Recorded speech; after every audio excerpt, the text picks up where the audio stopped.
అదంతే. ఆయన అంతేనండి. రామకృష్ణ గారే ఇక్కడ అభ్యర్థి కావాలనుకుంటూ ఉన్నారా? ప్రతి వ్యక్తికి దగ్గరగా ఉండే వ్యక్తి గురుగుండ్ల రామకృష్ణ గారే. ఏదైనా కూడా ఏ వార్డులని డెవలప్మెంట్ తీసుకోండి, ప్రతి వార్డులో 2.5 కోటి తెచ్చిన ఘనత ఒక గురుగుండ్ల రామకృష్ణకే దక్కింది. అంటూ ఏంటంటే ఏ ఏ చిన్న పిల్లాడు ఇంటికి పోయినా నీ సమస్యల గురించి అదే ఎత్తుకోవాల్సిన అవసరం లే, ఎక్కడ బయటికి బాబాలే, దగ్గరికి పిలిపించుకొని మాట్లాడే వ్యక్తి గురుగుండ్ల రామకృష్ణ గారు. దాంట్లో ఎటువంటి సందేహం లేదు. ఈయనైతేనే ఈ అంగడిగిరి నియోజకవర్గానికి రేపు ఎమ్మెల్యేగా క్యాండిడేట్ ఉంటేనే మాకు బ్రహ్మాండంగా మెజార్టీతో గెలిపిస్తాము. అది కూడా అన్ని విధాలు మేము ఆయనకు సహకరిస్తాము. ఏదైనా కూడా మాకు దగ్గరున్న వ్యక్తి, మాకు పిలిస్తే పలికే వ్యక్తి మా గురుగుండ్ల రామకృష్ణ గారు. ఇప్పుడు ఇందాక నేను ఒకటి అడిగాను, అది నిజమేనా? ఎంత మంచి వ్యక్తో అంత వివాదాస్పద వ్యక్తిగా కూడా ఆయనకి ఎందుకు వచ్చిందో తెలియదు పేరు, అది ఒప్పుకుంటారా? లేదండి, ఒప్పు.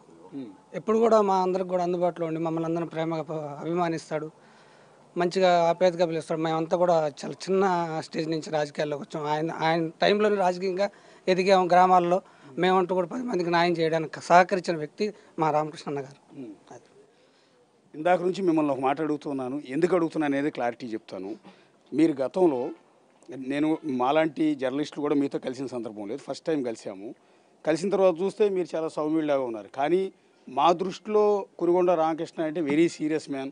ఎవరినైనా కొట్టడానికి వెళ్తారు, ఎవరినైనా పట్టుకు తిడతారు, అగ్రెసివ్ పర్సనాలిటీ అన్నట్టుగా మా అందరిలో ఉంది. దానికి కారణం ఏంటంటే మీరు గతంలో ఒక టీవీ ఛానల్లో ఒక ఇంటర్వ్యూలో పూలకుండి పగలగొట్టడం, దానివల్ల వివాదాస్పద వ్యక్తిగా మీకు జనాల్లోకి ముద్రగా వెళ్ళిందా లేదు? ఎందుకు వచ్చిందంటే నన్ను ఏదో అడగరానిది అడిగాడు కాబట్టి నాకు కోపం వచ్చింది, అంతేగాని నాకైతే మామూలు కోపం కూడా రాదు, వివాదాస్పదం కాదు.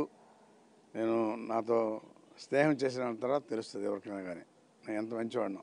నేను చెప్పకూడదు. అంటే బేసిక్గా మీకు బిఫోర్ ఆ పూలకుండి పగలగొట్టక ముందు వరకు కురుగుండ్ల రామకృష్ణ పెద్ద వివాదాస్పదమైన వ్యక్తి అని కానీ, కురుగుండ్ల రామకృష్ణకి సంబంధించిన ఆరోపణలు కానీ ఏమీ లేవు.